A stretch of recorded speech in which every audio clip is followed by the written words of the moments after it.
Vous êtes un chevalier Jedi, vous, hein? Qu'est-ce qui te fait croire ça? Le sabre laser à votre ceinture. Il y a que les Jedi qui en ont des armes comme celle-là. L'arme noble d'une époque civilisée. Tu penses à la prophétie de celui qui apportera l'équilibre à la force? Tu penses qu'il peut s'agir de ce garçon? La force? Oui, la force qui donne au chevalier Jedi son pouvoir. C'est une sorte de fluide créé par tout être vivant, une énergie qui nous entoure et nous pénètre et qui maintient la galaxie en un tout unique. La peur est le chemin du côté obscur. La peur mène à la colère mène à la haine mène à la souffrance. Pendant des centaines de générations, l'ordre Jedi a su défendre et garder la paix et la justice dans l'ancienne République. Bien avant les jours sombres et l'avènement de l'Empire. Enfin, nous nous ferons connaître des Jedi. Enfin, nous aurons notre revanche. Je sens monter ta colère. Je suis sans défense. Prends ton arme. Tu peux me terrasser avec toute la force de ta haine et tu auras terminé ton voyage vers le côté obscur. Qu'est-ce que je vais devenir maintenant? Le conseil m'a donné la permission de te former. Tu deviendras un Jedi. Je te le promets.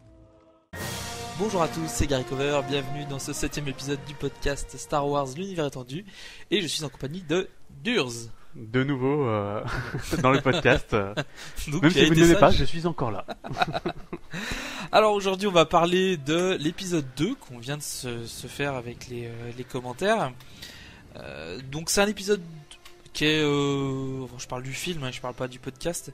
Qui est particulier parce qu'il n'y a pas énormément de références à l'univers étendu. Parce que du coup, comme tu le disais, l'univers étendu c'est principalement construit sur les 3 premiers films et ça ne fait que se raccorder à cet univers-là. Oui, en fait, les épisodes 1 et 2, c'est plutôt eux qui vont chercher dans l'univers étendu pour ajouter des faits plutôt que l'inverse. Tout à fait. Bon, on a quand même regardé, voir si on pouvait trouver quelque chose. Au niveau des personnages, on a des petites pistes. Donc on va tout de suite commencer par... on va faire ça dans l'ordre chronologique de l'épisode. Et on va essayer de lire ce que j'ai écrit sur ma feuille. Mais bon, bref, on verra bien par la suite. Je le répète souvent, tu es le Jedi le plus doué que j'ai jamais rencontré. Merci, Excellence. Je te vois devenir le plus grand de tous les Jedi, Anakin. Plus puissant même que Maître Yoda. Donc on commence tout de suite par l'arrivée de Padmé sur Coruscant, puisque c'est la scène d'introduction de l'épisode. Et encore une fois, elle utilise une doublure. Bien lui en a pris quand même, parce que la doublure se fait sauter la tronche sur le vaisseau. Le petit élément d'univers étendu qu'on peut remarquer à ce niveau-là, c'est que R2, enfin c'est pas vraiment de l'univers étendu, mais c'est R2 appartient à Padmé en fait. Dans la série, on a toujours vu en fait à partir de l'épisode 3, 6PO était toujours avec Padmé ou Leia. Voilà, par la suite. Alors que R2 était plutôt rattaché à Anakin et à Luke par la suite. C'est le seul passage du fait de la série, hormis le 1 où c'est l'apparition des R2 et de 6PO, où en fait on se rend compte que ils vont inverser en fait leur droïde. C'est-à-dire que le droïde de base R2 appartient à Padmé puisque elle est reine de Naboo et R2 lui appartient donc puisqu'il est dans le vaisseau. Et 6PO lui est construit par Anakin. Dans l'épisode 2, on voit encore le mélange parce que Padmé a toujours R2 mais que 6PO et qui lui sert voilà. Alors que 6PO est dans la famille Skywalker et du coup par la suite ils vont inverser donc à partir de l'épisode 3 et Anakin va récupérer R2 parce que c'est un pilote et que R2 il a besoin d'un astromécanicien. Voilà. Et Padmé va récupérer 6PO, d'ailleurs va le doter de sa magnifique carapace dorée puisque c'est un droïde protocolaire par la suite. Donc c'est un petit détail. Il n'y a pas grand chose. On peut remarquer également de quoi. Non, c'est un droïde de protocole, ce n'est pas un droïde protocolaire que. J'ai pas compris. C'est parce que la première fois C3PO se fait acheter par Owen Lars. Ouais. Et que C3PO parle un peu trop, il fait j'ai besoin d'un droïde de protocole, pas d'un droïde protocolaire. Droïde de protocole, pas d'un droïde protocolaire. Pourquoi pas Non, mais c'est ce qu'il dit, hein. Ouais, bref. Et donc, on voit dans la petite scène d'introduction où il y a d'ailleurs Palpatine, Mace Windu, Yoda, où Padmé arrive saine et sauve, toute remaquillée et toute recoiffée.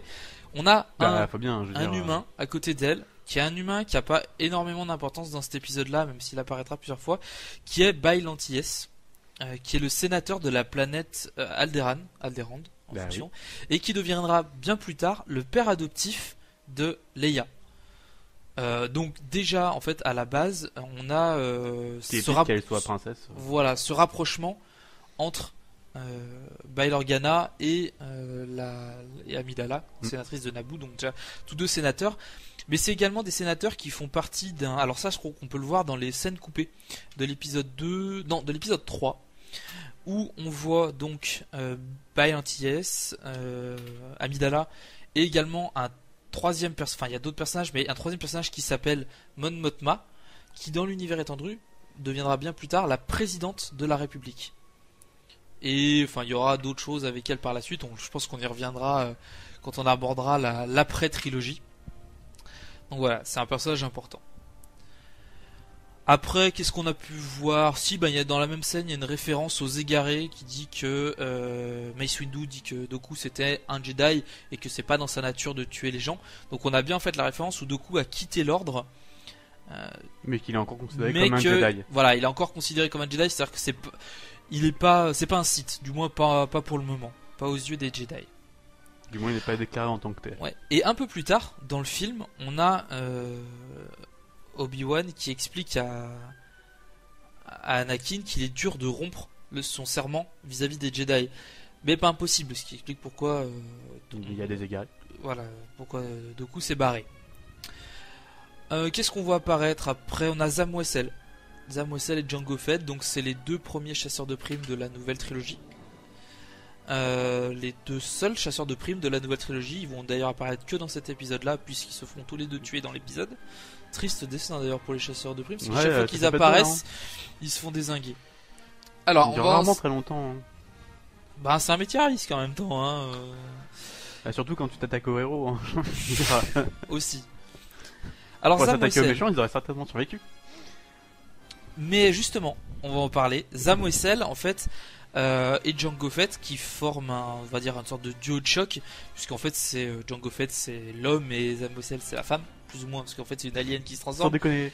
Mais dans le sens où ils ont, quand les réalisateurs, enfin George Lucas et les scénaristes ont voulu créer Zam Wesell, ils ont voulu créer un double féminin de Jango Fett, donc une chasseuse de primes un peu impitoyable qui fait ce pourquoi elle est payée.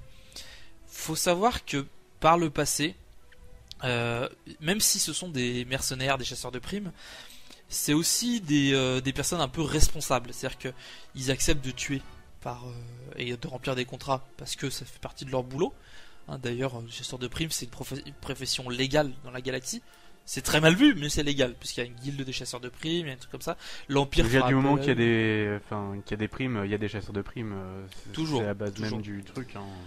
Et donc dans une aventure précédente, Zam Wesell et Jango Fett vont voler sur une planète quelconque, on s'en fout. On vole un artefact à des sortes de créatures un peu primitives, mais qui ont un lien très très fort avec la Force. Et cet objet va être utilisé pour détruire Coruscant. Alors on va dire, mais Coruscant n'a pas été détruit, mais bien sûr, mais oui bien sûr. En fait c'est un maître Jedi, donc j'ai oublié le nom, qui va désactiver parce qu'en fait Zam Wesell et Jango Fett volent l'artefact, le donnent au commanditaire, mais ils ne savaient pas ce pourquoi il était prévu. Et quand ils découvrent ce qui se passe, ils vont, je crois, faire appel à un maître Jedi, ou ils vont aider un maître Jedi à contrecarrer les plans du commanditaire et empêcher la destruction de la ville. En même temps, ça c'est pas du tout un fond de commerce, hein, j'ai envie de dire. Oui. Plus de Coruscant, beaucoup plus dur de travailler, hein, mine de rien. Voilà, donc du coup, même si, dans l'absolu, ils auraient pu après se dire qu'il y a d'autres planètes, ils auraient pu trouver du boulot, mais ils ont quand même accepté d'aider de sauver pas mal de gens sans rétribution, on va dire. Donc ils sont pas foncièrement mauvais, ils font juste qu'on attend. C'était un peu de leur faute, je pense qu'ils se sentaient suffisamment responsables pour se dire allez, on va peut-être filer un coup de main gratos quand même. Ouais, peut-être. C'est à voir. Donc voilà, c'est petit descriptif sur Zam Wesell. Donc c'est une changeante en fait. Je crois qu'il y a un nom plus particulier au niveau de la race, mais elle a la capacité de changer de se transformer. Alors son apparence de prédilection, celle qu'on voit dans le film, c'est l'humaine, mais il me semble qu'elle a changé plusieurs fois d'apparence pour prendre des apparences tout à fait. Ce qui peut être très pratique, je veux dire, en tant que chasseur de primes. C'est un camouflage. Repérer, hein. C'est un camouflage comme un autre. Alors, qu'est-ce qu'on a un peu plus tard Bon, un peu partout, on voit des Jedi, on va dire, dans la fleur de l'âge, très, très puissants. C'est vrai qu'on avait, dans la première trilogie, on avait on voit vraiment en fait des maîtres Jedi en pleine possession de leurs moyens. Voilà. Parce que c'est vrai que dans les 4, 5, 6, on voit ils sont tous vieux, mais ils sont sur le point de mourir. Voilà, le seul qui tient un peu la route, c'est Luke, mais bon, d'un autre côté, il se bat. Mais il n'est pas encore maître Jedi quand on c'est pas encore un maître Jedi. Il se bat contre Darth Vader, qui est, comme dit Obi-Wan, qui est plus une machine qu'un homme. Donc ça a jamais été, et c'est pour ça que George Lucas a toujours voulu d'ailleurs montrer en fait des vrais combats de sabre laser. Donc le premier vrai combat, c'est avec Dark Maul. Mais là en fait on voit des Jedi utiliser leurs aptitudes et la force en dehors des conflits standards contre des tirs de laser. Là donc le passage auquel je fais allusion, c'est quand Anakin rentre dans la chambre de Padmé et en 2 coups de sabre il dézingue les deux sortes de mille pattes là assez venimeux, et sans toucher à la coiffure de Padmé. Hein, donc très habile de ses mains, entre guillemets, il arrive à saute sur Padmé, il sera défrisé. Voilà, tout à fait. On va pas changer de sujet là, c'est pas le moment. Donc il a comme une certaine maîtrise de la force, ce qu'on peut lui reconnaître, même si et du sabre, même si, comme dirait Obi-Wan, il n'est pas encore au maximum. Il pourrait aller plus loin dans le truc. S'il était plus consciencieux. Voilà. Après, petite anecdote qu'on peut voir donc dans le film. Alors pour ceux qui s'intéressent de regarder ça, donc à la minute 16 et 58 secondes, vous pouvez voir en bas à gauche de l'écran 3 chasseurs taille et qui courent après un X-wing. Un X-wing. Voilà, c'est en bas à gauche, mais alors c'est dur à voir. Hein. Très dur, parce qu'on a quand même dû mettre le truc sur pause pour pouvoir les remarquer, alors qu'on avait les commentaires du réalisateur, donc c'est vraiment très rapide. Ensuite, on a la scène dans le bar. Alors c'est pareil, la scène dans le bar, bon, il y a rien de bien folichon, si ce n'est qu'on voit 2 personnes particulièrement. Alors un humain, un noir, qui est l'acteur qui joue, alors c'est Ahmed quelque chose, je crois son nom, qui est l'acteur qui joue Jar Jar Binks. Mais vu que Jar Jar Binks a été exclusivement fait en numérique, voilà, a été exclusivement fait en numérique, il apparaît juste histoire de. Et le deuxième acteur qu'on voit, c'est Anthony Daniels, donc c'est en tant qu'humain, costume bleu, cheveux gris. On le voit d'ailleurs particulièrement sur la scène où Obi-Wan va trancher le bras ou la main de Zam Wesell, où il se retourne. C'est l'acteur qui joue 6PO. Voilà, donc vous essayez de l'imaginer lui, et dans 6PO, vous avez l'impression qu'il est plus grand que 6PO. En fait, c'est juste que ses habits lui donnent un air un peu plus baraque qu'il le laisse. Il est vraiment très très très mince. On a aussi quelques petites scènes en fait où on voit déjà Palpatine qui manipule Anakin en lui disant qu'il va devenir le plus grand des Jedi. Oui, il lui dit en fait ce qu'il espère un peu d'Anakin. Il fait j'espère te voir devenir un peu le plus grand des maîtres Jedi. Il le sait. C'est comme ça qu'il lui dit. C'est comme ça qu'il arrive à se rapprocher de lui. C'est lui, il est seul à voir sa grandeur. Tous les autres ne le voient pas. Lui, il le voit, et du coup, c'est pour ça qu'Anakin aussi a ce rapport avec lui. Oui. Voilà, c'est pour ça qu'il se rapproche tout le temps de lui, parce que lui, enfin, il dit en quelqu'un qui enfin reconnaît mes mérites, c'est agréable. Et, Tout à fait.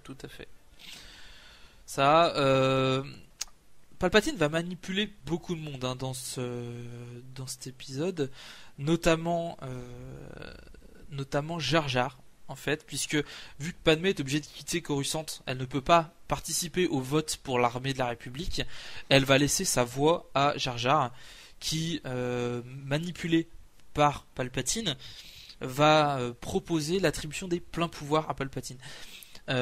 Oui, ça se fait au cours d'une discussion où ils discutent voilà. de manière un peu nonchalante avec son conseiller. Avec son conseiller, il lui explique que oui, il faudrait que quelqu'un se dévoue pour proposer une telle. Voilà. Il dit clairement, il faut que quelqu'un ait du courage. Alors Jar Jar dit peut-être c'est le moment de briller.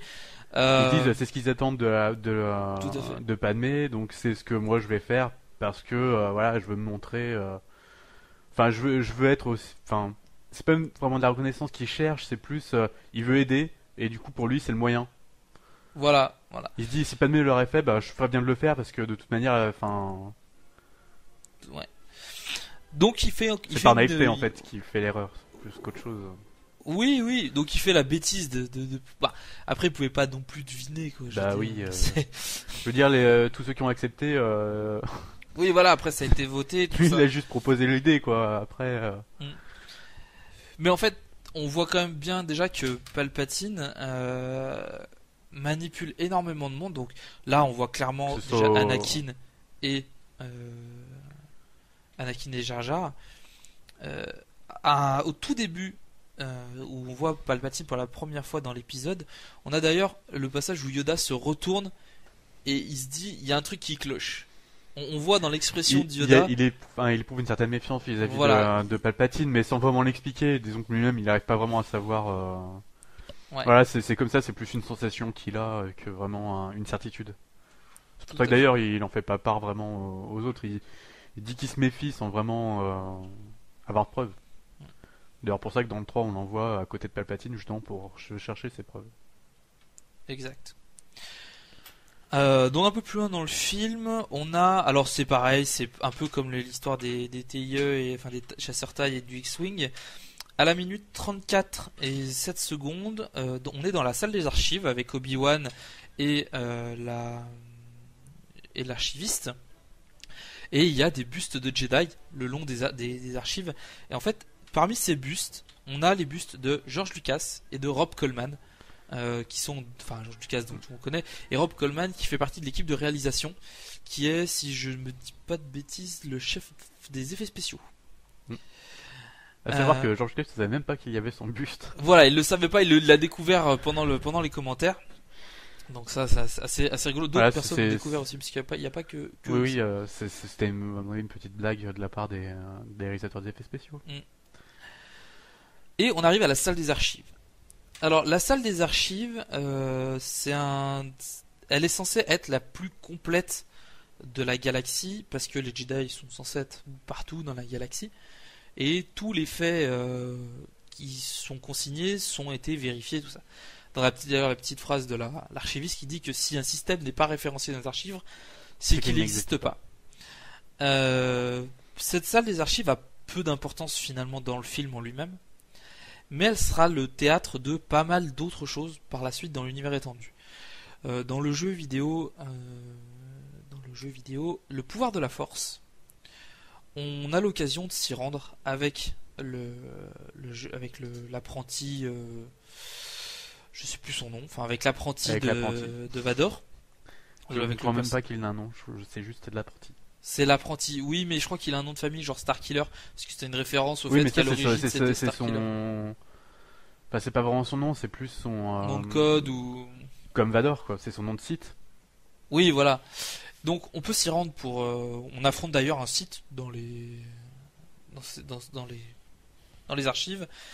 Chose assez étrange, c'est que finalement le pouvoir de la force fait partie de ce qu'on appelle l'univers non canonique ou non canon. C'est quelque chose qui existe mais qui est complètement en dehors de l'histoire officielle, parce que déjà Vador n'a pas d'apprenti. Oui. Et notamment tu peux avoir une fin où tu tues Vador. Voilà, tu peux avoir une fin où tu tues Vador et tu prends sa place, donc ce qui n'a pas vraiment de sens. Mais qui est très classe dans le jeu. Par exemple, voilà. Mais c'est surtout qu'il ne devrait pas y avoir d'autres sites sur Coruscant, puisqu'en théorie il n'y a qu'un maître et qu'un apprenti, et à cette période on aurait Sidious en tant que maître, Vador en tant qu'apprenti. Vador fait déjà une bêtise. Il y aura un apprenti, c'est vrai que ce sera. Voilà, Vador fait déjà une bêtise de prendre un autre apprenti si on veut vraiment respecter l'histoire. D'ailleurs, il me semble que dans l'histoire officielle, il a tenté de prendre un apprenti sans le dire à l'empereur, et ça s'est mal fini. Plus ou moins. Je sais plus dans quel bouquin ça apparaît. Je crois que c'est un bouquin de Timothy Zahn. Bref. Et d'ailleurs, l'ancien apprenti de Vador, je crois, est récupéré par Luke Skywalker, qui va devenir plus tard un Jedi. Enfin bref. Donc, on a cette petite anachronisme dans l'univers.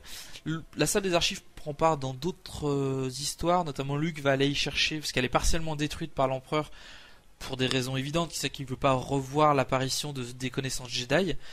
Luke va quand même... Je veux dire, c'est un peu la marque de tous les dictateurs, un peu dans ce genre-là, hein, voilà. L'obscurantisme en détruisant la plupart des connaissances.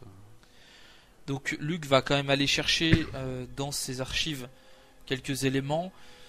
Rien de probant, c'est juste qu'il va pouvoir retrouver la trace de quelques petits trucs. Il va notamment, je crois qu'il retrouve la trace d'une cache d'armes où il y avait des sabres laser et des outils d'entraînement pour les Jedi. Il va trouver 2-3 petits trucs dedans, notamment je crois des manuels de formation.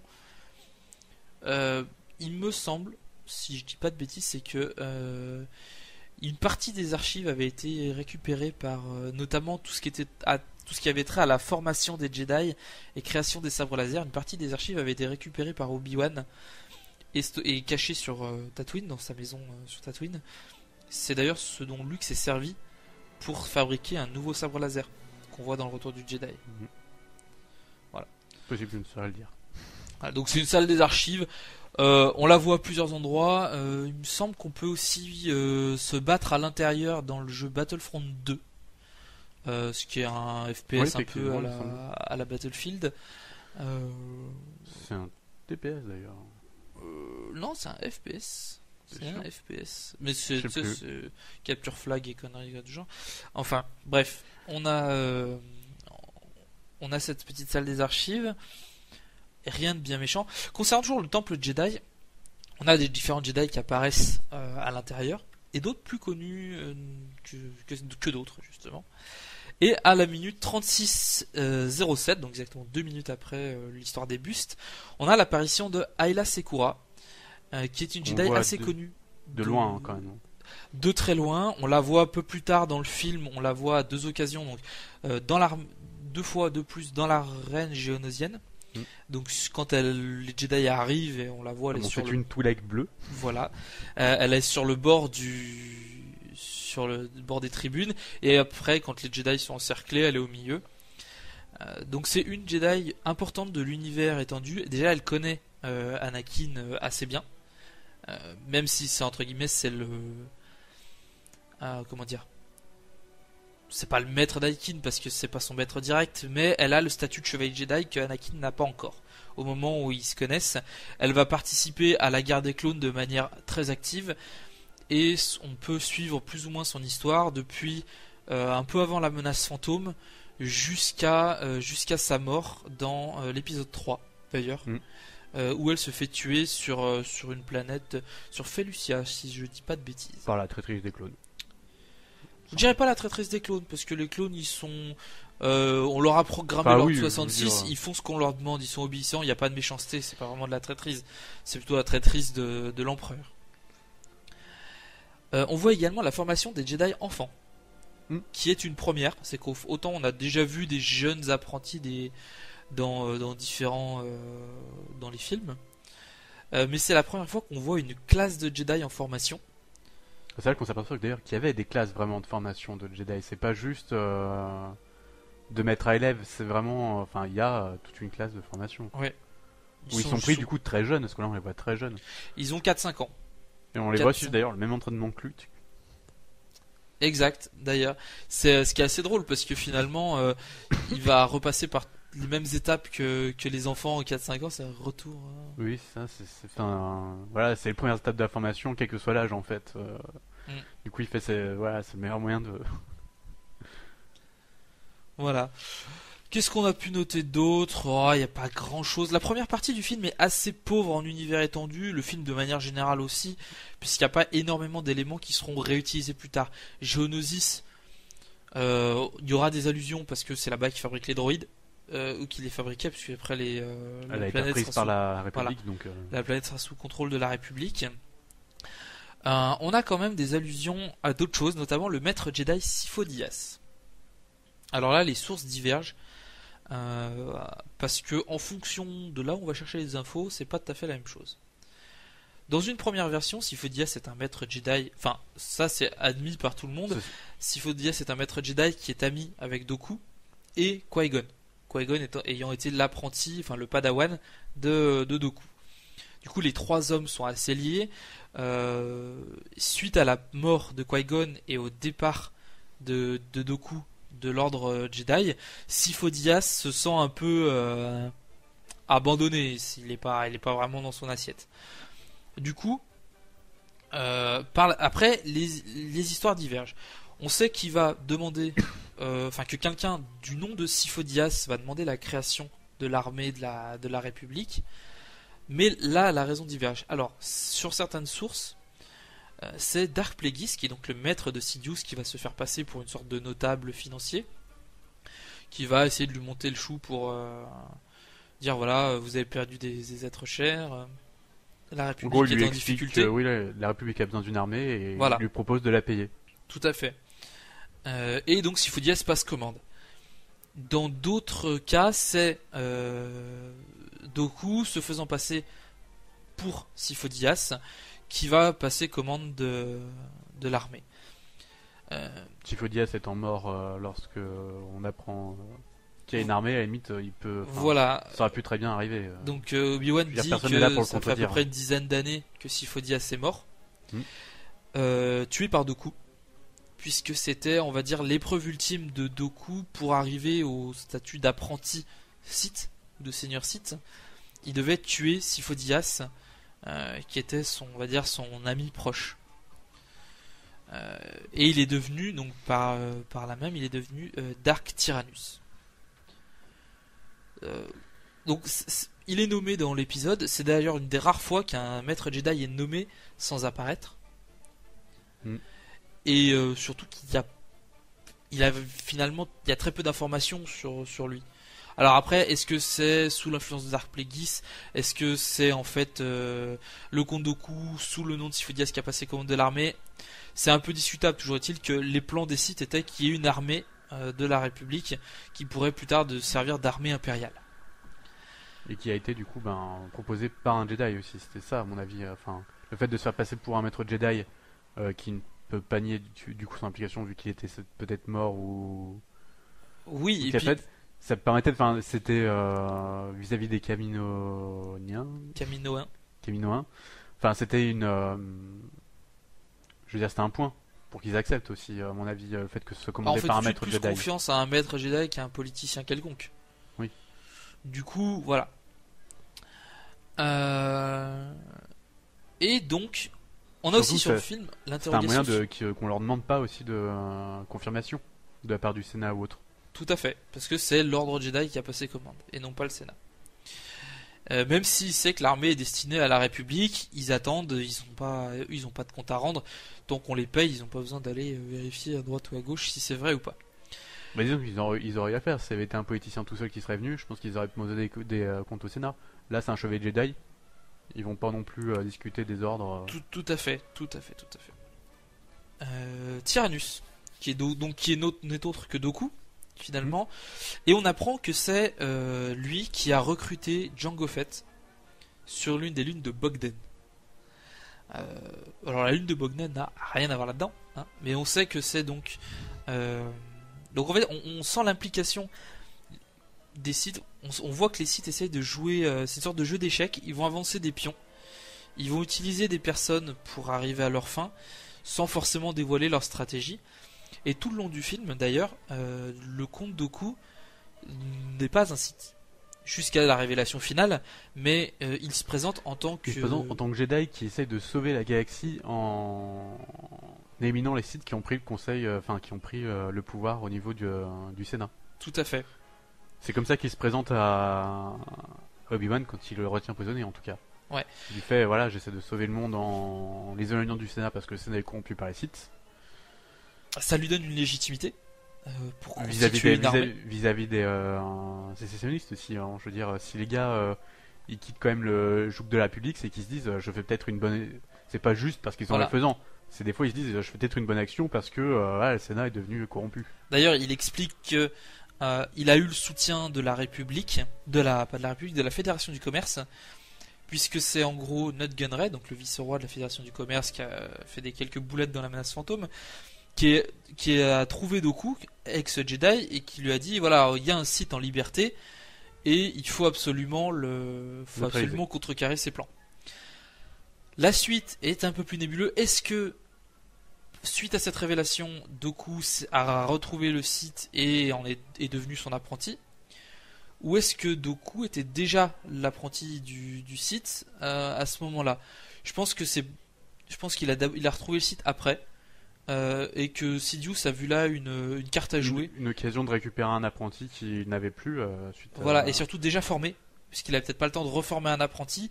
Là, il récupère un Jedi déjà. Un Jedi formé qui vient de quitter l'ordre. Du coup, c'est une occasion rêvée pour lui de. Voilà. Il met entre guillemets les pieds dans le temple Jedi, parce qu'il sait ce qui s'y passe, il connaît les dernières infos. Même si par la suite, ça sera pas de très grande utilité, mais toujours est-il que ça lui permet d'avoir quelques informations. Qu'est-ce qu'on voit d'autre? On voit Boba Fett. L'introduction de Boba Fett en tant que... Et Django meurt. Mais on voit l'introduction de ce que va devenir en fait Boba Fett via son père. Donc déjà l'armure, qui est très similaire, qui est une armure mandalorienne. Donc il y aura plus tard un épisode sur les Mandaloriens, comme promis. Et on voit le vaisseau, le Slave One. Donc c'est le vaisseau esclave. Il y a un bouquin qui s'appelle comme ça, le vaisseau esclave. C'est la trilogie des chasseurs de primes, d'ailleurs, il me semble bien, où on voit donc l'un des bouquins s'appelle le vaisseau esclave, l'autre l'armure mandalorienne. Donc on voit bien qu'il y a un lien avec le personnage principal étant Boba Fett. Boba est un clone non modifié, c'est-à-dire qu'en gros il est identique à son pur. Voilà, c'est l'identique de son. On va plutôt parler de géniteur plutôt que de père réellement. On va peut-être même parler de modèle génétique vu que un géniteur qui va devenir un enfant, et il sera formé donc du coup très tôt, puisque dans le film il a à peu près une dizaine d'années, vu que ça fait 10 ans que les clones ont commencé. On sait que Sifo Dyas est mort il y a 10 ans. On sait que la commande était passée il y a 10 ans, donc je pense qu'on lui a proposé dans l'année. Voilà. Et du coup voilà, c'est les termes de son arrangement. Il n'y aurait pas eu de clone s'il n'y avait pas eu de. Donc comme je dis que ça fait 10 ans que ça a commencé, Sidious s'est débrouillé pour passer commande de l'armée via divers moyens, juste après la perte de l'armée de la Fédération, puisque l'armée de la Fédération aurait pu lui servir de point d'ancrage, mais il s'est planté. Du coup, je pense il a dit, il faut que je trouve une solution pour avoir une armée directement par la République, parce que prendre le contrôle de la Fédération aurait été peut-être un peu compliqué et surtout difficile à justifier. Et Boba va donc suivre un entraînement auprès de son père, entraînement qui mettra à contribution assez rapidement finalement, puisqu'il va devenir quand même l'un des chasseurs de primes les plus réputés de la galaxie, et on voit qu'il s'est déjà piloté à l'âge de 10 ans, c'est lui qui va faire décoller le vaisseau, le Slave One, de la planète Kamino, même si son père reprendra les commandes après, mais c'est quand même lui qui va le piloter. Donc déjà à 10 ans il est capable de piloter un vaisseau. En situation de combat, mais au moins il sait. Au moins il sait le faire décoller, c'est déjà ça. Il sait le faire décoller, il doit pouvoir le manœuvrer. Je pense qu'il n'y a pas de souci de ce côté-là. Autre élément d'ailleurs assez intéressant vis-à-vis de comment ça s'appelle, vis-à-vis de l'entraînement de Boba Fett. Et ça rejoint plus l'histoire des clones. Il y aura une série de clones qui seront les clones de reconnaissance avancée. Alors en anglais c'est ARC, en fait c'est les clones ARC, qui sont des sortes de super clones entraînés directement par Jango Fett, donc ont reçu un entraînement particulier type mandalorien, et qui seront des machines de guerre réellement, notamment l'un qui sera un copain d'Anakin dans une mission sur l'une des lunes de Naboo, où il y a une colonie minière de Gungan qui se sera fait dévaster par une sorte de créature Sith un peu bizarre, qui est Durge, et non pas Durz, même si le Durz est violent.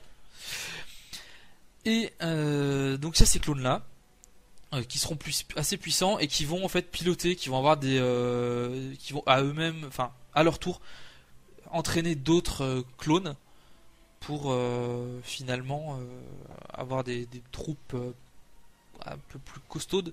Avoir des commandos au milieu d'une armée. Voilà. Parce que j'imagine que formalisé, quoi. Je veux dire, ils ont les tous la même. Kaminoans sont pas des experts militaires, donc la formation des clones doit être assez basique. À mon avis, ils utilisent quand même une formation qui doit être reconnue. Sinon, je veux dire, on recommanderait pas d'armée déjà. Oui. Après, c'est pas eux qui doivent les faire. À mon avis, même s'ils la dispensent, c'est pas eux qui l'ont créé cette formation. Je veux dire, ils ont dû recevoir des informations de par d'autres. Je veux dire, de par même la structure des Kaminoans, c'est pas des guerriers, ça se ressent.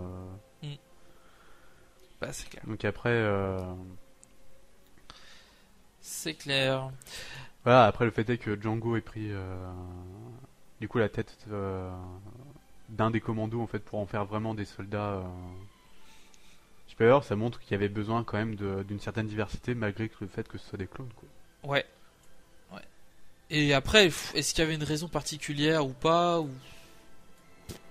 Je pense que bon, il est mort Django, donc on pourra pas vraiment savoir. Est-ce que c'était simplement pour que l'empereur s'assure qu'il y ait des soldats un peu plus autonomes que les autres, qui seraient aptes à prendre le commandement des bataillons? Parce que je pense que c'est aussi une formation particulière pour commander un bataillon de clones. Les généraux qui sont. Là, c'est les Jedi qui s'en occupent. Oui et non. Dans l'épisode 3, on voit qu'il y a des Jedi sont des généraux. Ce sont les généraux de l'armée. Ce sont les généraux, les Jedi. Après, mais ils ont des officiers en second qui sont des clones. Qui sont des clones, mais qui, je pense qu'ils ont un entraînement particulier. Ça, on peut pas le deviner. Ça rien. Voilà. Donc on referme la parenthèse clone. On l'ouvrira peut-être plus tard, on verra. Ensuite, petite anecdote de plus de tournage qu'autre chose. La ferme des Lars. Donc la ferme qu'on voit, la ferme de Luke Skywalker et de son oncle Owen qui apparaît sur Tatooine, est en fait en deux endroits différents. La surface, au niveau du désert, est au milieu du désert, et c'est un tertre construit en 75, si je dis pas de conneries. Voilà.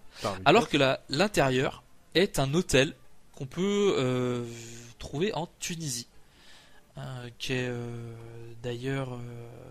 Alors ça m'a bien foutu les glandes parce que mes parents y sont allés et j'y étais pas.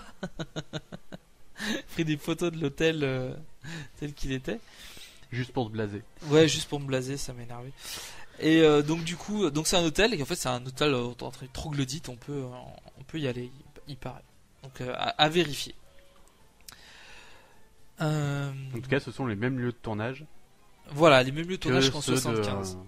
En 75. Le film introduit aussi un élément très important qui est pas de l'univers étendu, mais qui fera quand même quelque chose, enfin qui va énormément jouer sur l'histoire. C'est la mort de la mère d'Anakin, occasion qu'Anakin ne va pas vraiment saisir, mais qui va révéler en fait le côté obscur d'Anakin, puisqu'il va massacrer les. C'est là qu'on voit encore qu'on voit pourquoi est-ce qu'on les prend aussi jeunes, c'est pour pouvoir au mieux canaliser leurs émotions pour éviter que ce genre de débordement arrive. Là, ils arrivent, ça fait 10 ans qu'il vit, ça fait 9 ans, je crois qu'il vit avec sa mère. Il a quand même un attachement, la savoir morte, ça le détruit. Et du coup, il se met à détruire tout ce qu'il voit. Après, c'est vrai que s'ils les prennent aussi jeunes, s'ils les prennent à partir d'1 an, visiblement ils le disent. Ouais, mais c'est vraiment des nouveau-nés qui prennent. C'est justement que s'il n'y a pas d'attachement, il peut pas y avoir ce sentiment aussi fort qu'il y a un Jedi avec quelqu'un, et du coup. Ouais. Voilà. D'ailleurs, un élément par contre qui est pareil, c'est pas un élément d'univers étendu, mais ça peut, quand on le sait pas, on peut pas deviner. La voix qu'on entend qui crie Anakin non, c'est la voix de Qui-Gon en fait. Juste au moment de la transition, en fait, on voit Anakin qui commence à tuer les hommes des sables et qu'on tourne sur Yoda. Ouais. Et c'est grâce, en fait, il n'était pas vraiment admis avant qu'on pouvait contacter l'au-delà, et c'est au milieu en fait de la tourmente, on va dire, d'Anakin que Yoda a pu entrer en contact avec Qui-Gon, puisque les maîtres et les apprentis, même s'ils ne sont maîtres et apprentis que pendant peu de temps, comme ça a été le cas de Qui-Gon et d'Anakin, tissent un lien assez particulier. il est possible qu'en ayant ressenti que l'esprit de Qui-Gon, ayant ressenti son apprenti tomber dans le côté obscur, se soit manifesté, et ce qui a surpris Yoda, puisque plus tard il explique dans l'épisode 3 qu'il a réussi à entrer en contact avec Qui-Gon et qu'il a développé une technique un peu particulière qui permet de conserver l'esprit à la mort du Jedi. Petit élément pareil de décor dans le garage de la ferme des Lars sur Tatooine, on peut voir le Skyhope, qui est le vaisseau traditionnel d'exploration, de reconnaissance de Tatooine. Dans le jeu Rogue Squadron, d'ailleurs, il y a une mission bonus qu'on peut débloquer quand on a toutes les médailles d'or. On peut piloter un Skyhawk, faire une petite course dans les canyons de Tatooine. Ce que décrit d'ailleurs voilà. Luke. Exact, donc avec Wedge, Luke, et puis je crois qu'il y a 2 autres pilotes qui se joignent à eux dans la course, et nous on incarne Luke Skywalker dans le jeu. Donc c'est un jeu qui est d'ailleurs un très très bon jeu. Franchement, si vous avez l'occasion de jouer, j'y ai passé des heures et des heures. C'est un jeu super, une simulation de vaisseau Star Wars, absolument génial. Et on peut tricher avec des codes, piloter un chasseur taille. Donc tu as déjà parlé la dernière fois d'ailleurs. Non, j'ai pas parlé de Rogue Squadron, j'ai parlé de non pas Battle for Naboo. Si, j'ai pas de Battle for Naboo. C'était Battle for Naboo, le jeu avec le camp 4, tout ça, ou Jedi Naboo Fighter, enfin tous les jeux de simulation. Il y en a eu tellement de toute façon. Star Wars sont assez tripants de manière générale. Donc on a le Qui-Gon, le Skyhope, il y a même, alors on a un doute là-dessus, le speeder qui est dans le fond aussi, ça doit être le même, mais en tout cas tous les éléments du décor sont le même que ceux du garage. Exact. Vu qu'ils ont tourné au même endroit, en fait ils ont repris exactement les mêmes. Tout à fait. Et ils ont même essayé et notamment le même style un peu, la même esthétique du moins des décors, c'est ouais, la même. avec les losanges clignotants qu'on voit pas mal qui sont très rétro, oui, du coup, dans l'épisode 4. Et qu'on retrouve là, même s'il y a quelques éléments rajoutés. Donc en fond on voit le Skyhope d'un côté, le présumé speeder de l'autre côté. En tout cas c'est un speeder. Après, oui voilà, après est-ce que c'est le même, je sais pas. Luke dit quand même qu'il l'a acheté une fortune et que ça vaut déjà plus rien, d'ailleurs il en parle. Alors est-ce que c'est juste... Je crois pas qu'il dit qu'il l'a acheté, il dit juste depuis que le match nouveau est sorti, il ne vaut plus rien, mais après... Ouais, mais je pense que c'est le véhicule de famille, quoi. C'est pas forcément son speeder, quoi. C'est un truc comme ça. Qu'est-ce qu'on peut voir d'autre? Après, c'est vrai que c'est pas mal de références à tout ce qui s'est passé dans les autres films, en fait. Très peu à ce qui s'est passé à côté. On a l'apparition de l'étoile de la mort dans les usines en tant qu'hologramme, sur les écrans et dans la main de Dooku. Dans les unités géonosiennes, en fait, sur Geonosis, quand on voit du coup le centre de commandement géonosien, ouais. Notamment le roi géonosien, Pogol le Bref, qui a une voix vachement bizarre que j'essaierai pas d'imiter. Le Bref est court sur pattes. Voilà. Et donc on voit l'étoile de la mort. On voit qu'en fait c'est eux qui ont conçu les plans de l'étoile de la mort et qui la remettent à Dooku pour qu'il la remette à son maître. Voilà. Dont on ne connaît pas le nom. Oui, là, parce qu'à ce moment du film, on sait toujours pas que Dooku est un Sith et qu'il a un maître. Il le dit juste, je vais donner les plans au maître. Disons qu'on le sait, mais on pourrait encore se douter, si on connaissait pas la suite, que... Voilà. Bon, il y a quand même vachement d'éléments qui font penser que Dooku c'est le méchant, mais déjà il s'habille en noir, il a un sabre de laser rouge. Ouais, là il y a plus trop de doutes. Les 3 créatures... Je veux dire, si tu veux te planquer en faisant passer par un Jedi, tu t'habilles pas en noir en prenant un sabre laser rouge, quoi. C'est pas discret. C'est vraiment pas discret. D'ailleurs, Exar Kun, qui est l'un des premiers seigneurs Sith, l'un des premiers seigneurs Sith non Sith en fait. Parce qu'en fait, de tout temps, ça a été des Sith et plus ou moins humains. Mais Exar Kun, c'était le premier Jedi à avoir vraiment mal tourné. Au point quasiment de détruire la galaxie. Son prédécesseur c'était Freedon Nad, mais lui s'était cantonné à un seul système galactique, voire même à une seule planète, donc c'était pas bien méchant. Mais Exar Kun, qui a failli complètement détruire la République, avait un double sabre bleu. C'est anecdotique, mais c'est un Sith qui avait un sabre laser bleu. Bref. Il était peut-être daltonien. Il voulait un rouge, mais il s'est planté. Ça serait moche quand même. T'es méchant qui louche, t'es que sont daltoniens. Bah remarque, ça peut arriver. De quoi? Bah oui, ça peut arriver. Les 3 créatures qui font, qui apparaissent dans l'armée, dans l'arène Jonesia. Donc là, vous voyez, on est déjà quasiment à la fin du film au niveau de l'histoire. Il me reste que quelques lignes sur ma feuille. Sont alors le chat, le sorte de gros félin, c'est un Nexu. L'araignée, enfin le truc à mi-chemin entre une araignée et un crabe, c'est un Aclay. Et le rhinocéros, crabe religieuse ou je ne sais pas trop. Ouais, c'est un mix, je sais pas trop. Et le sorte de rhinocéros là, c'est un Rick. Donc ces 3 créatures réputées pour être les plus parmi les plus dangereuses de la galaxie. On peut, alors il n'y a pas vraiment de référence à ces mêmes créatures dans d'autres films, enfin dans d'autres films, bouquins ou jeux. Il y a que c'est dans le MMO. Alors dans le MMO, donc Star Wars The Old Republic, on peut en rencontrer quelques-uns et les affronter. Je sais que des Nexus, on en croise sur Taris, si je dis pas de bêtises. Des Aclay, je me souviens plus. Je ne sais pas qui est Taris. Taris, c'est une planète Taris. Oui, mais je sais pas qui c'est.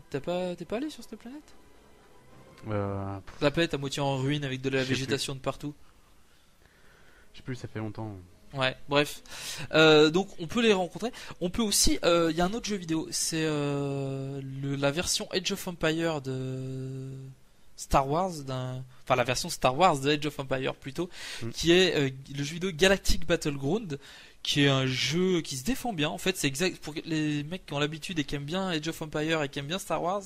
Vous devriez tester parce que c'est exactement le même jeu, mais très vieux jeu maintenant quand même. Très vieux jeu, très vieux jeu. Pas très vieux, pas très vieux, mais vieux maintenant quand même. Il existait quand même avant l'épisode 2 et ils ont fait une extension spécifique à l'épisode 2. Bah ouais, ils ont fait une extension quand l'épisode 2 est sorti. Voilà, mais il n'y a pas eu d'extension pour l'épisode 3. Donc c'est quand même un jeu qui doit dater des années fin 90, début 2000, puisque c'était un peu après. Sortie d'épisode 2, c'est quand? Sortie d'épisode 2, c'était en 2004, si je dis pas de bêtises, et la sortie de l'épisode... Bah ouais, le jeu a au moins 10 ans, quoi. Ah oui, il a au moins 10 ans, mais voire plus, parce que la version d'origine, c'était à la sortie de l'épisode 1, donc en 98 non, il est sorti plus tard, ou 99. Je sais plus. Je 98. Sais plus, bref. Si tu veux la sortie de l'épisode 1. Ouais. Et non, 2004, c'était l'épisode 3. Peut-être en 2002. Bon, en tout cas, c'est un jeu qui est sorti. Voilà, c'est un bon jeu et on peut donc, enfin, toujours est-il qu'on peut manipuler ces créatures. Ça reste des petites bestioles qui sont des créatures qu'on peut rencontrer comme ça, tout ça. Et d'ailleurs, je conseille quand même le jeu Galactic Battleground, puisque dans le mode éditeur de map, vous pouvez rencontrer, faire sortir un nombre de personnages de l'univers étendu juste impressionnant. Puisque vous pouvez très bien faire sortir Vador par exemple, Yoda ou les classiques, mais notamment d'autres personnages comme il me semble Yaddle, Depa Billaba, Sidious. Ah, Sidious, il a une voix horrible dans ce jeu, il passe son temps à balancer des éclairs, il fait de la merde. Enfin bref, je crois qu'ils l'ont raté. C'est Sidious quoi. Voilà. Et voilà. Et ben aussi tiens, c'est la première fois qu'on voit un site autre que Sidious sortir des éclairs. Le Comte Dooku. Le Comte Dooku. On reviendra sur la bataille finale après. Et ben non, on va revenir tout de suite parce que j'ai plus rien sur la feuille. Hein. Donc en fait, dans la bataille finale avec Dooku, on voit on voit donc 3 Jedi qui sont Anakin, dans l'ordre Anakin, Obi-Wan et Yoda, affronter Dooku.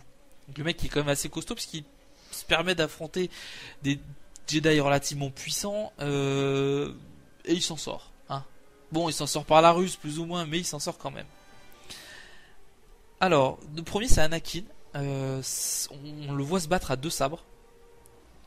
C'est dans l'univers étendu, un Jedi humain, je parle, se battre que très très rarement à 2 sabres.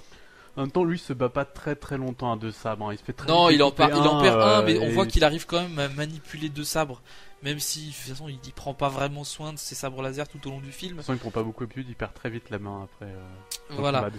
Il perd très vite la main, voilà. T'en reviens sur En fait, ils passent leur temps dans ces films à couper des trucs. Ils coupent des sites en deux, des mains, des bras, des jambes. Ouais. C'est de la même manière que Luke perd sa main en combattant Dark Vador. Oui, exact. Mais je crois qu'en fait, finalement, il y a que dans Un Nouvel Espoir où il y a. Ah bah si, même dans Un Nouvel Espoir, ils coupent le bras du mec dans le bar. En fait, dans chaque épisode, il y a un mec qui se fait couper quelque chose. Ils se font tous couper une main. Une main, ou voir le bras, parce qu'Anakin se fait quand même couper quasiment juste un peu en dessous de l'épaule. Il se fait au-dessus du coude. Ouais, ça après, je peux pas mais bon, le fait est que voilà. Donc on voit quand même la puissance d'Anakin. Après, il y a Obi-Wan qui entre en scène et qui, Anakin se fait quand même éjecter par les éclairs. Après, Obi-Wan affronte Dooku, puis Anakin revient, puis se refait latter encore une fois, et c'est au tour de Yoda. Enfin, on voit que déjà Obi-Wan n'est pas surpris par les éclairs. Oui, il semble connaître d'ailleurs la manière de les parer. Hein. Il les part avec le sabre laser de la même manière que le fera Windu dans l'épisode 3. Anakin, lui, c'est plus manipulation de sabre laser. Hein. Les pouvoirs, faut pas aller chercher bien loin. Par contre, Yoda, c'est là que je pense qu'on se rend compte de toute la puissance que peut développer Yoda. C'est qu'il arrive à parer des éclairs Sith à la main et à les renvoyer. Et d'ailleurs, si vous regardez la tronche de Dooku au moment où il les renvoie, je pense qu'il il s'y attendait pas. Il s'y attendait pas vraiment. Donc c'est vraiment un élément de surprise. C'est que il arrive à les renvoyer. Il peut pas imaginer qu'un maître Jedi du côté clair en fait puisse obtenir un degré de puissance au moins aussi élevé que dans le côté obscur. Oui. Vu que c'est ça qu'il s'imagine. La part c'est le côté obscur est le plus fort et là il reste quand même surpris du fait que waouh en fait on merait-on dupé? Mais c'est comme à chaque fois, les sites ils tombent de haut quand on découvre que finalement c'est toujours le côté obscur, enfin le côté lumineux qui gagne et le côté obscur qui en prend plein la tronche. Mais d'ailleurs, c'est ce que Yoda explique à Luke. À un moment, il lui fait. Luke lui demande clairement si le côté obscur est plus fort. Il lui fait non, plus rapide et plus séduisant. Donc en gros, on arrive plus rapidement au summum de sa puissance. Mais c'est pas plus fort que le côté lumineux. Donc voilà. En élément pur et simple, parce que c'est quand même un podcast sur l'univers étendu, on n'a pas vraiment grand chose sur l'univers étendu. Bah non, mais voilà, dans la façon dans le film, il n'y aura pas parce beaucoup. Que ce film s'y prête très très peu, c'est un film de transition entre la découverte d'Anakin et son ascension, on va dire, ou son accession, selon le terme, au rang de Seigneur Sith. On voit quand même qu'il est torturé et tout ça. Bah, on voit petit à petit en fait se faire pousser par le côté obscur, en fait. Oui. Ouais. Par l'amour qu'il éprouve envers Padmé, plus grandissant petit à petit au fur et à mesure d'épisodes, dedans qu'elle lui rend finalement cet amour en fait. Pour lui c'est une torture d'aimer, mais voilà il l'aime. On voit aussi du coup la peur de sa mère. Il fait des cauchemars horribles où il voit sa mère mourir en fait. Oui, tout à fait. Bah, mais voilà, c'est ça en fait. Elle meurt dans ses bras. Tout le film est axé en fait sur cette transition où il passe petit à petit de ce rôle de Jedi à celui du coup des doutes qu'il éprouve, son rapprochement justement vers Palpatine aussi. Ouais. Mais et puis l'avènement de l'Empire. Ouais, c'est clair. En tant que tel, avec. Les éléments après, c'est vrai que on est toujours sur les références à d'autres films et donc notamment le côté obscur pour Anakin qui va ressurgir beaucoup plus violemment dans l'épisode 3. La présence des armées de clones qui vont devenir les Stormtroopers bien plus tard. Que ce soit dans les vaisseaux, il y a beaucoup de similitudes. Voilà, les vaisseaux un peu triangulaires qui font penser aux destroyers impériaux. On a énormément en fait de références aux autres films et très très très peu à l'univers étendu. C'est pas forcément quelque chose de dommage parce que finalement l'univers étendu se fait à côté des films, pas forcément dans les films.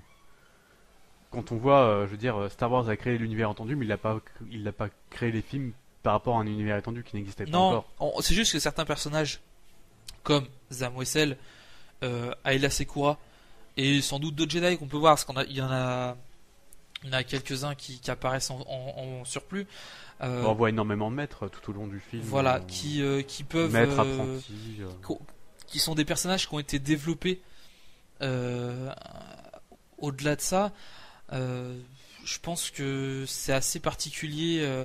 On a beaucoup plus d'univers étendu en fait entre l'épisode 2 et l'épisode 3, puisque on a en fait toute l'histoire. Déjà, enfin, on a l'univers étendu, oui et non. On a déjà toute la série Clone Wars, les animés Clone Wars, qui sont pas vraiment. Enfin, c'est pas vraiment l'univers étendu. Hein, ça fait partie de l'univers Star Wars créé par George Lucas.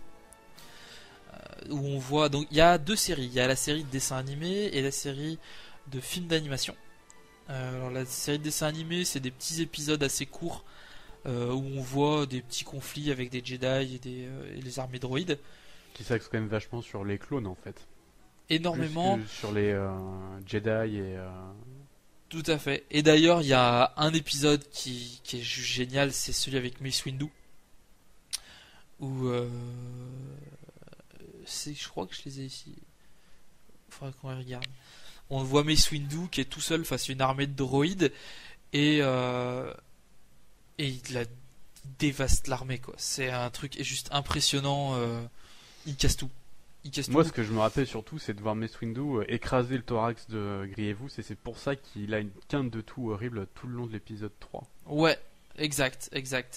Et mais ça, tu vois, c'est un élément d'univers étendu. Pourquoi il a cette voix un peu... Bah pourquoi il a l'air si mal en point à chaque fois, il est là, il tousse, enfin on sent que ça va pas. Pourtant pour un semi-druide ça devrait plutôt aller, c'est parce qu'il s'est fait écraser à la cage thoracique par Mace Windu alors qu'il s'échappait il s'échappait de Coruscant en enlevant Palpatine. Oui, tout à fait. C'est à un moment-là, c'est juste avant que Mace Windu arrive de l'épisode... C'est le tout début de l'épisode. Et c'est là qu'on voit que la poigne n'est pas seulement du côté obscur en fait. Parce qu'on la voit surtout utilisée par Dark Vador tout au long de l'épisode quand il écrase les gorges de ses subordonnés. Ah, tiens, mais là on voit Windu. Et donc tu m'y fais penser, il y a une allusion à la poigne. Donc toujours sur les Clone Wars. Je pense que vu le temps qu'on est là sur l'épisode, je pense qu'on fera un épisode spécial dédié Clone Wars parce qu'il y a énormément de choses à dire là-dessus. Il y a énormément de personnages qui apparaissent, qui sont des personnages très très intéressants de l'univers étendu. On a et qui sont des personnages présents dans les films. Je parle notamment du personnage de Aurra Singh qu'on peut apercevoir dans La Menace Fantôme.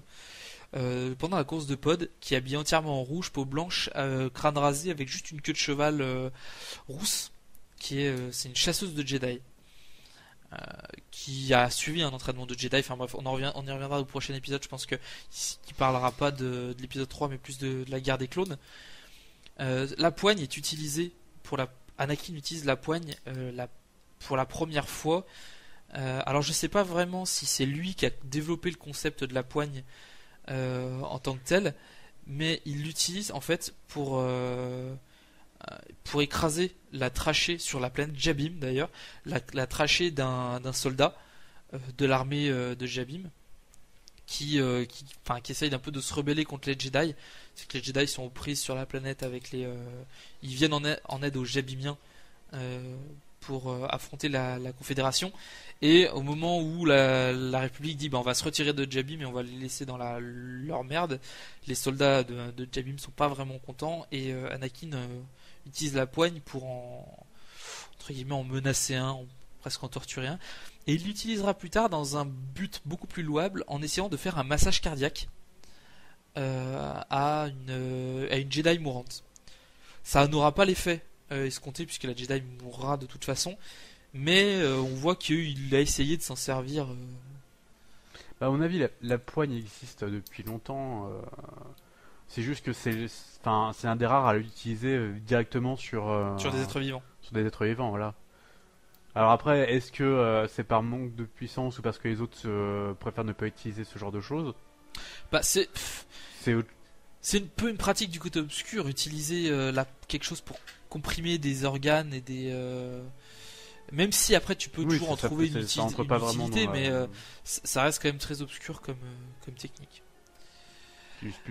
Parce que le pire des Jedi, on les voit plutôt repoussés que vraiment... Ouais, assez souvent. Autre élément, je pense que c'est le dernier élément, là après on va peut-être s'arrêter, parce que je n'ai pas de grand chose d'autre à dire.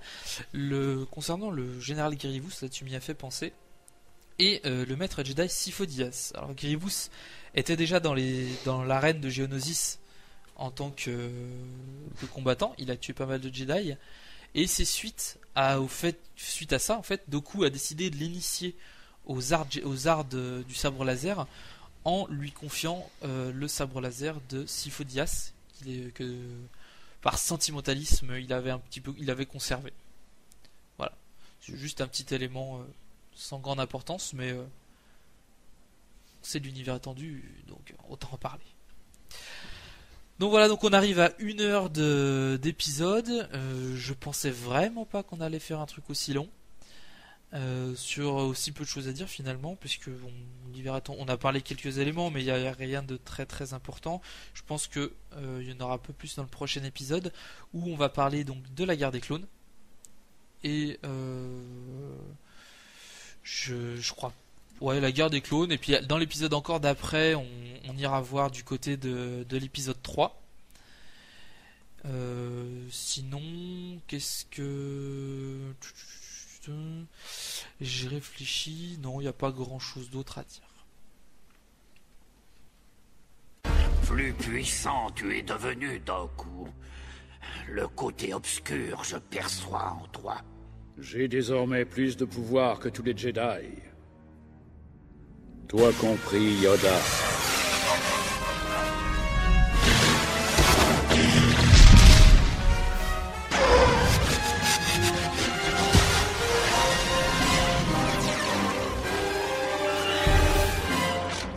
Beaucoup encore, il te reste à apprendre. Donc c'est la fin de cet épisode pour aujourd'hui. Prochain épisode donc sur la guerre des clones. Alors, petite nouveauté au niveau des réseaux sociaux. Vous pouvez retrouver le podcast, alors pour le moment sur une page Facebook. Alors j'utilise Facebook depuis très très peu de temps, donc je pense pas que vous trouviez ça tout de suite. Alors c'est sur www.facebook.com classique / Star Wars univers étendu, tout attaché, sans accent bien entendu.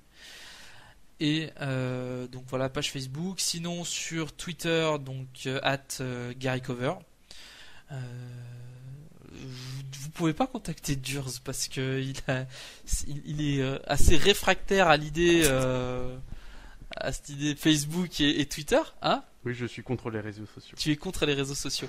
Mais si vous voulez pas contre, mais si vous voulez lui poser des questions, vous pouvez me contacter, je lui transmettrai, il n'y a pas de souci.